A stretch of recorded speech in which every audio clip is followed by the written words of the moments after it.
തിരുഹൃദയ തിരുനാളിൻ്റെ പ്രാർത്ഥനാ മംഗളങ്ങൾ നേരുന്നു. നമ്മുടെ കർത്താവിൻ്റെ തിരുഹൃദയ തിരുനാൾ ആഗോള സഭയിൽ കഴിഞ്ഞ വെള്ളിയാഴ്ച ആഘോഷിച്ചു കഴിഞ്ഞു. എന്നാൽ ഭാരത കത്തോലിക്ക സഭയിൽ മെത്രാൻ സമിതി നമ്മുടെ റോമൻ ആരാധനാക്രമത്തിൽ ഈ തിരുനാൾ ഞായറാഴ്ചയാണ് ഉൾപ്പെടുത്തിയിരിക്കുന്നത്. നമ്മുടെ വിശ്വാസികളുടെ പ്രത്യേകമായി അവർക്ക് ഇതിൽ കൂടുതൽ പങ്കെടുക്കുവാനും ആഘോഷമായി അത് കൊണ്ടാടുവാനുമുള്ള സൗകര്യാർത്ഥമാണ് അപ്രകാരം സൗകര്യം ഒരുക്കിയിരിക്കുന്നത്. തിരുനാൾ ആഘോഷിക്കപ്പെടുന്ന സമയവും ദിവസവും എന്നതിലുപരിയായി ഓരോ തിരുനാളിൻ്റെയും മഹത്വവും മഹനീയതയും അന്തസ്സത്തും സന്ദേശവും ഉൾക്കൊള്ളുക എന്നതാണ് കരണീയമായ കാര്യം. തിരുഹൃദയ തിരുനാളുമായി വിശുദ്ധ മർഗരീത്ത മറിയ അലക്കോക്ക് ബന്ധപ്പെട്ടിരിക്കുന്ന കാര്യം നമുക്കേവർക്കും അറിയാവുന്നതാണല്ലോ. ഫ്രാൻസിൽ ജനിച്ചു ഈ വിശുദ്ധ വിസിറ്റേഷൻ സന്യാസിനി സമൂഹത്തിൽ ചേർന്ന് ജീവിച്ചു. 1824 ലയോ 12 പാപ്പ ധന്യപദവിയിലെത്തിച്ചു. 1866 9 പിയൂസ് പാപ്പ വാഴ്ത്തപ്പെട്ടവളാക്കി. 1920 ബെനഡിക്റ്റ് 15 പാപ്പ വിശുദ്ധ പദവിയിൽ എത്തിച്ചു. സ്നേഹത്താൽ ജ്വലിക്കുന്ന തൻ്റെ ഹൃദയം മർഗരീത്ത മരിയെ കാണിച്ചുകൊണ്ട് ദർശനത്തിൽ കാണിച്ചുകൊണ്ട് 3 തവണയായി ദർശനത്തിൽ കാണിച്ചുകൊണ്ട് ലോകത്തോട് എൻ്റെ ഹൃദയത്തെക്കുറിച്ച് സ്നേഹത്താൽ ജ്വലിക്കുന്ന എൻ്റെ തിരുഹൃദയത്തെ പരിചയപ്പെടുത്തുവാൻ ആവശ്യപ്പെട്ടു. ഓർക്കുക, 3 തവണയും മർഗരീത്ത മറിയം ദിവികാരുണ്യ സന്നിധിയിൽ പ്രാർത്ഥിച്ചുകൊണ്ടിരിക്കുമ്പോഴായിരുന്നു നമ്മുടെ കർത്താവ് പ്രത്യക്ഷപ്പെട്ടുകൊണ്ട് തൻ്റെ തിരുഹൃദയത്തെ, തൻ്റെ സ്നേഹത്താൽ ജ്വലിക്കുന്ന ഹൃദയത്തെ ദർശനത്തിലൂടെ കാണിച്ചു കൊടുത്തത്. വിശുദ്ധ കുർബാനയുമായി തിരുഹൃദയം അഭേദ്യമായി ബന്ധപ്പെട്ടിരിക്കുന്ന കാര്യം കൂടി നാം ഇവിടെ ഓർക്കേണ്ടതാണ്.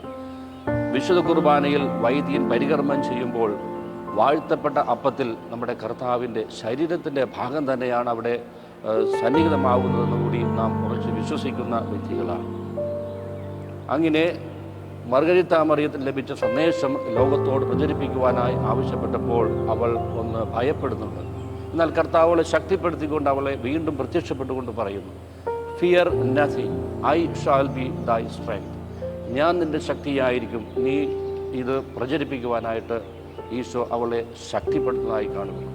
അങ്ങനെ തിരുഹൃദയ ഭക്തിക്ക് സഭയിൽ തുടക്കം കുറിച്ചു. പിന്നീട് 1875 ജനിച്ച മത്തേവൂസ് ക്രൗഡി എന്ന ലാറ്റിൻ അമേരിക്കയിലുള്ള ഒരു വിശുദ്ധനായ വൈദികനും ഈ തിരുഹൃദയ ഭക്തിയുമായി ബന്ധപ്പെട്ടിരിക്കുന്ന കാര്യവും നിങ്ങളുടെ ഓർമ്മയിലേക്ക് തരികയാണ്. 10 പിയൂസ് പാപ്പ അദ്ദേഹത്തെ conquer the world for the sacred heart house by house എന്ന ഒരു പ്രഖ്യാപനത്തിലൂടെ അദ്ദേഹത്തെയും ലോകമെമ്പാടും തിരുഹൃദയ ഭക്തി പ്രചരിപ്പിക്കുവാനായിട്ട് പറഞ്ഞയക്കുന്നതായി നാം കാണുന്നുണ്ട്. ഈ പുണ്യവൈദികൻ നമ്മുടെ കേരള സഭയിലും എത്തിയതായി ചരിത്രമുണ്ട്. ഹൃദയത്തിൽ നിന്ന് തിരുഹൃദയത്തിലേക്ക് നാം യാത്ര ചെയ്യണമെന്ന വലിയ ഓർമ്മപ്പെടുത്തലാണ് തിരുഹൃദയ തിരുനാളിൽ ഇന്ന് നമ്മുടെ കർത്താവ് നമ്മെ ഓർമ്മപ്പെടുത്തുക. ഹൃദയത്തിൽ നിന്ന് തിരുഹൃദയത്തിലേക്ക് യാത്ര ചെയ്യുവാനായി നാം മനസ്സ് വെക്കണം. ശരീരത്തിൻ്റെ എല്ലാ വശങ്ങളിലേക്കും രക്തം പമ്പ് ചെയ്യുന്നത്, രക്തം ഒഴുക്കുന്നത് ഹൃദയമാണ്. ആദ്യം ഉരുവാക്കപ്പെടുന്ന ശരീരത്തിൽ ആദ്യം ഉരുവാക്കപ്പെടുന്ന അവയവവും ഹൃദയം തന്നെയെന്നാണ് ശാസ്ത്രം പറയുന്നത്. സ്നേഹത്തിൻ്റെ ചിഹ്നം അടയാളമായി, സ്നേഹത്തിൻ്റെ അടയാളമായി, ചിഹ്നമായി, പ്രതീകമായിട്ടൊക്കെ നാം ഹൃദയത്തെ വരച്ചു കാണിക്കാറുണ്ട്. വാക്കുകളില്ലാതെ സ്നേഹത്തെ വരച്ചു കാണിക്കുന്നതാണ് ഹൃദയമെന്ന് പറയുക. അങ്ങനെയെങ്കിൽ ഹൃദയമെന്നത് മനുഷ്യൻ്റെ കേന്ദ്രബിന്ദുവായി മാത്രമല്ല, ഞാൻ പറയും അത് നമ്മുടെ ആത്മീയതയുടെ ഒരു അടയാളവും ചിഹ്നവുമായി കൂടി നിലകൊള്ളുകയാണ്. അതുകൊണ്ടാണ് പഴയ നിയമത്തിൽ ദാവീദിനെ നോക്കിക്കൊണ്ട് ദൈവമായ കർത്താവ് പറഞ്ഞു, a man with God's own heart, എൻ്റെ ഹൃദയത്തിന് ഇണങ്ങിയ വ്യക്തി എന്ന് പറയുന്നത്. ഹൃദയവും ആത്മീയതയുമായി അഭേദ്യമായി ബന്ധപ്പെട്ടിരിക്കുകയാണ്.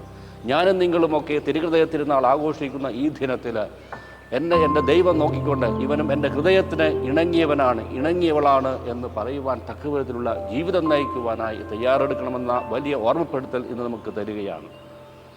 അങ്ങനെ ദാവീദിനെ നോക്കി ഇവൻ എൻ്റെ ഹൃദയത്തിൽ ഇണങ്ങിയ മകനെന്ന് പറഞ്ഞതുപോലെ എന്നെയും നോക്കി പറയുവാനായിട്ട് ഞാൻ അനുവദിക്കണം. അതിനുവേണ്ടി ഞാൻ പ്രയത്നിക്കേണ്ടിയിരിക്കുന്നു.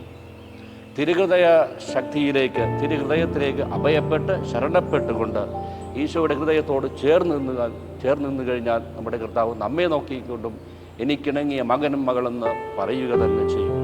യോഹന്നാൻ എന്താണ് ചെയ്തത്? യോഹന്നാൻ യേശുവിൻ്റെ ഹൃദയത്തിലേക്ക് വക്ഷത്തിലേക്ക് ചേർന്ന് കിടന്നു. അങ്ങനെ അവൻ മനസ്സിലാക്കി ഗുരുവിൻ്റെ ഹൃദയം മുഴുവനും സ്നേഹമാണ്, സ്നേഹം കൊണ്ട് നിറയുന്ന ഹൃദയമാണെന്ന് അവൻ മനസ്സിലാക്കി. അങ്ങനെ അവൻ സ്നേഹത്തിൻ്റെ സുവിശേഷം അവൻ രചിച്ചു. അവൻ വിളിച്ചു പറഞ്ഞു, ഗോഡ് ഈസ് ലവ്, ദൈവം സ്നേഹമാകുന്നത്. അതുപോലെ ഞാനും നിങ്ങളും നമ്മുടെ കർത്താവിൻ്റെ ഹൃദയത്തോട് ചേർന്ന് ജീവിക്കുവാൻ, യാത്ര ചെയ്യുവാൻ കഴിയുമ്പോൾ നമ്മളും യേശുവിൻ്റെ ഹൃദയത്തിന്, ദൈവത്തിൻ്റെ ഹൃദയത്തിന് ഇണങ്ങിയ മകനും മകളുമായി മാറുക തന്നെ ചെയ്യും. എസെക്കിയേൽ ദീർഘദർശി 36 അധ്യായം 26 തിരുവചനം, ഒരു പുതിയ ഹൃദയം ഞാൻ നിങ്ങൾക്ക് നൽകും, ഒരു പുതു ചൈതന്യം നിങ്ങളിൽ നിക്ഷേപിക്കും, നിങ്ങളുടെ ശരീരത്തിൽ നിന്ന് ശിലാഹൃദയം എടുത്തു മാറ്റി മാംസള ഹൃദയം നൽകും. ഈ വചനശക്തിയിൽ നമുക്ക് അഭയപ്പെടാം. അങ്ങനെ നമ്മുടെ ഹൃദയത്തെ, കല്ലുപോലെയുള്ള ഹൃദയത്തെ, ശിലാഹൃദയത്തെ മാംസളമായ ഹൃദയമാക്കി മാറ്റുവാനായി വചനശക്തിയിൽ നമുക്ക് ശരണപ്പെട്ടുകൊണ്ട് പ്രാർത്ഥിക്കുവാൻ കഴിയട്ടെ. ഇന്നത്തെ 1-ാം വായനയിലും നാം കാണുന്നു, ഇസ്രായേലിലെ മലകളിലും നീരുറവുകളിലും മനുഷ്യവാസമുള്ള എല്ലാ ഇടങ്ങളിലും ഞാൻ അവയെ മേയിക്കും, സമൃദ്ധിയുള്ള പുൽത്തകിടിയിലേക്ക് ഞാൻ നയിക്കും. അതാണ് ദൈവത്തിൻ്റെ സ്നേഹം. ഹൃദയത്തിൽ സ്നേഹം മാത്രമുള്ള ദൈവത്തിൻ്റെ വചനമാണ് നാം ശ്രവിച്ചത്. സ്നേഹത്താൽ നിറഞ്ഞ ഹൃദയത്തിൻ്റെ ഉടമയും ഉടയവനുമായ ദൈവത്തിൻ്റെ മുഖത്തെ എസെക്കിയേൽ ഇവിടെ പരിചയപ്പെടുത്തുകയാണ്. 2-ാം വായനയിൽ പൗലോസ് അപ്പോസ്തലനും പറയുന്നു, പരിശുദ്ധാത്മാവിലും ദൈവത്തിൻ്റെ സ്നേഹം നിങ്ങളുടെ ഹൃദയത്തിലേക്ക് ചൊരിയപ്പെട്ടിരിക്കുന്നുവെന്ന്. സ്നേഹം ചൊരിയപ്പെടുന്ന ഹൃദയത്തിലേക്കാണ്. അപ്പോൾ ഹൃദയമെന്നും നമ്മുടെ ഹൃദയമെന്നും തുറന്ന ഹൃദയമായി, ഈശോയുടെ ഹൃദയം പോലെ തുറന്ന ഹൃദയമായി നാം യേശുവിൻ്റെ പരിശുദ്ധാത്മാവിലൂടെ നൽകപ്പെടുന്ന സ്നേഹം നമ്മുടെ ഹൃദയത്തിലേക്ക് നിറയ്ക്കുവാനായിട്ട് നമുക്ക് ഒരുക്കമുള്ള ഹൃദയം ഉണ്ടാകണം. സുവിശേഷത്തിലൂടെ 100 ആടുകൾ ഉണ്ട്. അതിൽ 1 നഷ്ടപ്പെട്ട് കഴിഞ്ഞപ്പോൾ 99 വിട്ടുകൊണ്ട് കാണാതായ ഒന്നിനെ തിരയുന്ന ദൈവത്തിൻ്റെ സ്നേഹം ഉപമയിലൂടെ നമുക്ക് കർത്താവ് പറഞ്ഞു തരികയാണ്. അപ്പോൾ ഹൃദയത്തിൽ നമുക്ക് കർത്താവിൻ്റെ ആ സ്നേഹാഗ്നി കൊണ്ട് നിറയപ്പെടുവാനായിട്ട് നമുക്ക് പ്രാർത്ഥിക്കാം. തിരുഹൃദയ തിരുനാൾ ആഘോഷിക്കുമ്പോൾ എന്നെ നോക്കിക്കൊണ്ട് ആരും ഒരിക്കലും ഹൃദയത്തിൽ നെഞ്ചിൽ കരിങ്കല്ല് പേറുന്ന വ്യക്തിയെന്ന് ഒരിക്കലും പറയുവാൻ ഇടവരുത്തരുത്. ആ ഒരു പേരുദോഷം നമ്മെ തന്നെ വിട്ടുകൊടുക്കരുത്. നമ്മുടെ വാക്കിലൂടെ, ചിന്തയിലൂടെ, മനോഭാവത്തിലൂടെ, നോട്ടത്തിലൂടെയുമൊക്കെ നാം മറ്റുള്ളവർക്ക് ഇറിറ്റേഷൻ കൊടുക്കുന്ന അവസ്ഥയിലോ മറ്റുള്ളവർക്ക് ഒരു അസ്വസ്ഥത കൊടുക്കുന്ന വാക്കുകൾ പറയുമ്പോൾ പലപ്പോഴും നമ്മെ നോക്കി പലരും പറയും, കരിങ്കല്ല് ഹൃദയമുള്ള വ്യക്തിയാണ്. അങ്ങനെ പറയുവാനായിട്ട് ആ പേരുദോഷം നമുക്ക് വരുത്തുവാൻ നാം വിട്ടുകൊടുക്കരുത്. ഹൃദയ ശാന്തതയും എളിമയുമുള്ള ഈശോയുടെ തിരുഹൃദയമേ, എൻ്റെ ഹൃദയവും അങ്ങേ ഹൃദയത്തിന് ഒത്തതാക്കി തീർക്കണമെന്ന പ്രാർത്ഥനയോടുകൂടി നമുക്ക് ഈ തിരുനാൾ ആഘോഷിച്ചുകൊണ്ട് ഈശോയുടെ ഹൃദയത്തിന് ഒത്തതായ ഹൃദയമായി ജീവിക്കുവാനായിട്ട് അനുഗ്രഹിക്കണമെന്ന് പ്രാർത്ഥിച്ചുകൊണ്ട് ആത്മീയമായി നമുക്ക് ഉയരുവാനായിട്ട് പരിശ്രമിക്കാം. അതിനായി പ്രയത്നിക്കാം, പ്രാർത്ഥിക്കാം, ജീവിക്കാം. ദൈവം നമ്മെ അനുഗ്രഹിക്കട്ടെ. ആമേൻ.